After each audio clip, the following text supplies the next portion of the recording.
আসসালামু আলাইকুম, সবাই কেমন আছেন? আজকে দেশে আসছি দ্বিতীয় দিন। আপনাদের বাড়ি চলে গেছে সকাল সকাল রান্না বান্না শেষ করে, খাওয়া দাওয়া শেষ করে। আব্বু সুস্থ, তাই দেশে আসছিলাম। এখন ডাব শেষ হয়ে গেছে, ডাবের জন্য যাচ্ছিলাম আমাদের বাড়ির সামনে এক প্রতিবেশীদের ওখানে। তারপর ওখানে যাওয়ার পরে দেখাই আপনাদেরকে, এখানে তাদের অনেকগুলা আলু শাক, লাল শাক এবং কি মূলা শাক, এগুলো সব কিছু এখানে তারা নিজেরাই করে। যাদের এরকম করার মতো জায়গা আছে তারা নিজেরাই কিন্তু দেশে এরকম ক্ষেত করে। তারপর ডাবের গাছের কাছে চলে আসছি, এখন ডাবগুলো পারবে। এই যে যেই গাছটাকে দেখানো হচ্ছে সেই গাছ থেকে ডাবগুলো পারা হবে।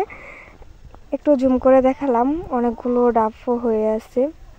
ডাবগুলো এই পাশেরটার থেকে পারা হবে। আগেও ডাব পারছে, এখান থেকে বেছে দিয়েছে ডাব পেরে। যেহেতু একদম কচি ডাব লাগবে তাই এখান থেকে ডাব নিতে এসেছি। এই তো এখন চলে আসছে যে গাছে উঠবে, ওদেরই গাছ, ওই পারবে গাছে উঠে। একদম ছোটো, এই ছোটো হয়েও গাছে উঠতে পারে।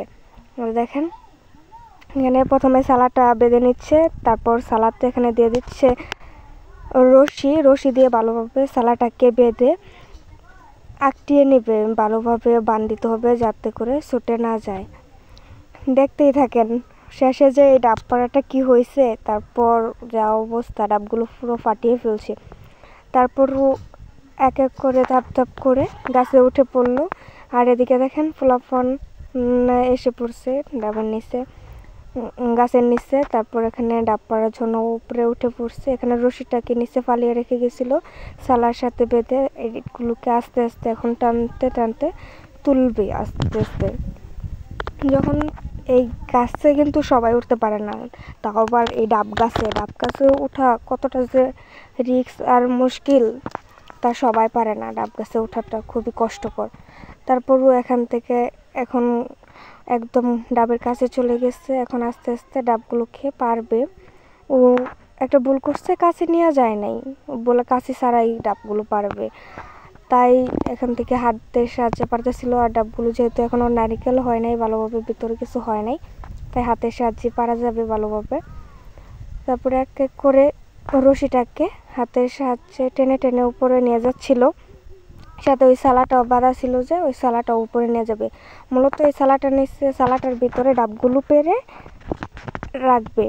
তারপর সেই ডাবগুলো এক এক করে যখন জড়ো হয়ে যাবে তখন ডাবগুলোকে নিচে আস্তে করে রশির সাহায্যে ফেলে দেবে। তারপর এক পাশ দিয়ে শুরু করে আরেক পাশ দিয়ে টেনে বড় করে নিতেছিল নিচে যাতে পড়ে যায় এইটুকু রশিটা। তারপর কেউ ধরে রাখবে, তারপর আস্তে করে ডাবটাকে পারা হবে। তাই সালাটাকে ওখানে নিয়ে নিচ্ছে, এখন ডাবটাকে ছিল। আর এদিকে দেখেন ছোটোবেলা কিন্তু এই সিলেটটাতে আমিও লিখছি, কে কে এরকম সিলেটে লিখছিলেন কমেন্ট করবেন। এগুলোতে হাতে ধরে শেখানো হয়েছিল। তারপর এদিকে তার আব্বু এখানে বসে রশিটাকে ধরে রাখছে, ওই গাছে উঠছে। এটা ওদেরই গাছ, আমরা এখানে ডাবটা কিনতে আসছি। সাথে আম্মু গেছিল, আমি গেছিলাম। একটা ডাব পেরে ফেলছে, ফেলে সালাতে রেখে দিতেছে।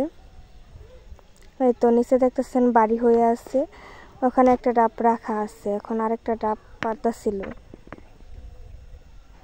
ডাব পাড়াটা যে কতটা কষ্ট, অনেক কষ্ট করে ডাবটাও পারছে, কিন্তু শেষে ডাবগুলোকে ফেলে দিয়েছে। দেখতে পারবেন ভিডিওর শেষে।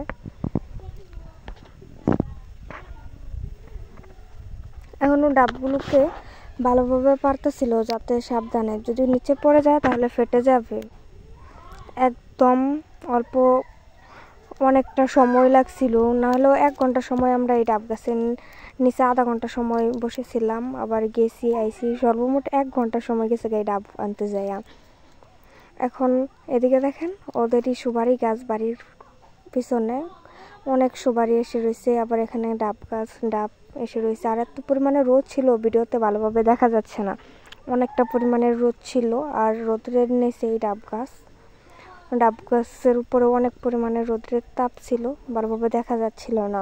আর আমি যখন ভিডিও করতেছিলাম তখনও ভালোভাবে কিন্তু ওকে দেখা যাচ্ছিল না ভালোভাবে। ও ডাবগুলো প্রায় পাড়া শেষই হয়ে গেছে, আরও 2টা ডাব পারবে, 2টো হয়ে গেছে।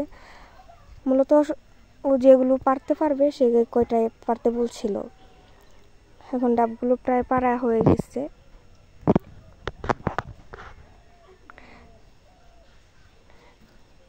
এদিকে নিচের থেকে সবাই বলে দিতেছিল কোনটা পারবে কোনটা না পারবে, ওর আব্বু ছিল। এদিকে আকাশটা অনেক পরিমাণে মেঘলা ছিল। আর এদিকে দেখেন সুপারি গাছ লাগানো আছে। সুপারি গাছে কি পর্যন্ত ফলন আসছে সুপারি। যাদের এরকম গাছ আছে তাদের সুপারি মূলত কেনা লাগে না। আর এদিকে দেখেন ডাবগুলোকে ফালিয়ে দিছে ও, দরার বদলে না বলতে বলতেই ডাবগুলো ফালিয়ে দিয়েছে। আর ডাবগুলো দুটা ডাব ফেটে গেছে, যে দুটো আমরা কিনে নিব বা অনেক বড় সাইজের, একটা আম্মুর হাতে দিল। আর এই যে একটা ছোট্ট, ডাবগুলোকে একদম ফেটে পুরো পানিটা পড়ে গিয়েছে। এদিকে একটু পানি ছিল, তারপর ওর আব্বু খাচ্ছিল, এদিকে আম্মু খাচ্ছিল, কিন্তু ডাবগুলো একদমই পড়ে গেছে। ডাবের ভিতর যে জলটা ছিল পুরোটাই পড়ে গেছে। আর এখানে পুরো ফেটে অবস্থা খারাপ হয়ে গেছে। এখন ওকে ওর আব্বু বলতেছিল যে কেন বলিস নাই, ফেটে গেছে, দুটা ডাব নষ্ট হয়ে গেল। এখন একটা ডাব সাথে নিয়ে নামতেছিল, ওই ডাবটা রাখতে গেছিল, তখনই সুইটা পড়ে গেছে একদম রশির সহ। এখন কি আর করার, এত কষ্ট করে ডাব পারছে, এখন তো আর কিছু করা যাবে না। ডাবগুলো ফেলে দিয়েছে, ফেটে গেছে। এখন ওই ডাবটাকে নিয়ে এখন নামতেছিল, ডাবটা অর্ধেকটা নেমে ওর আব্বুর কাছে মেলে দিয়েছিল। তারপর ওর আব্বু ক্যাচ ধরলো। তারপর আমরা এখানে দুটা ডাব নিয়ে, আর যে দুটা ফেটে গিয়েছিল ওই দুইটা ডাব ফেলে দিয়ে তারপর চলে এসেছিলাম। আবার দিবে যখন উঠাতে পারবে কাউকে গাছে তখন। তারপর আম্মুর কাছ থেকে আমি একটা ডাব নিলাম। আর ওখানে ছোটো ডাব ছিল একটা, ওই ছোটো ডাবটা একদমই টাকা ছাড়া, ওই মানে ওটার ভিতরে পানি আছে না কি আছে, একদম নড়াচড়া করতেছিল না। তারপর আমরা বাড়ির দিকে চলে আসি।